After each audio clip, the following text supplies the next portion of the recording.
ఈ సాయి ఛానల్ 2 వసంతాలు పూర్తి చేసుకొని 3వ వసంతంలోకి అడుగు పెడుతున్న సందర్భంగా సాయి ఛానల్కి నా శుభాకాంక్షలు. సాయి టీవీని నిర్వహిస్తున్న అనిల్ కుమార్ గారికి, సాయి వాహిని గారికి వాళ్ళకి ముందు శుభాకాంక్షలు చెప్పాలి.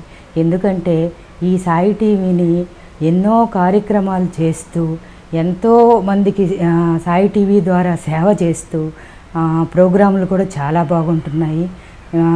చాలా మంచి ప్రోగ్రామ్స్ చేస్తున్నారు. బాబా పాటలు అయితే చాలా బాగుంటున్నాయి. దీక్షిత్ డైరీ అని, సాయి మహిమ అని, సాయి మన దేవుడు అని ఎన్నో సాయిబాబా గురించి తెలియని విషయాలు మనకి చాలా సాయి టీవీ ద్వారా చెబుతున్నారు. దానివల్ల అందరూ ఎంతోమంది సాయి భక్తులు బాబా ఇంట్లోనే ఉన్నాడు, సాయి టీవీ ద్వారా మన ఇంటికే వచ్చాడు అని భావిస్తున్నారు. నేను కూడా సాయి టీవీ మొదట చూసినప్పుడు చాలా ఆనందపడ్డాను. 2 సంవత్సరాలు అప్పుడే పూర్తయినాయా అనిపిస్తోంది నాకు. ఇంకా ఎన్నో వసంతాలు పూర్తి చేసుకొని 100 వసంతాలు పూర్తి చేసుకొని ఇంకా చాలా బాగా ప్రోగ్రామ్స్తో ముందుకు వెళ్ళాలని సాయి టీవీ నేను కోరుకుంటున్నాను.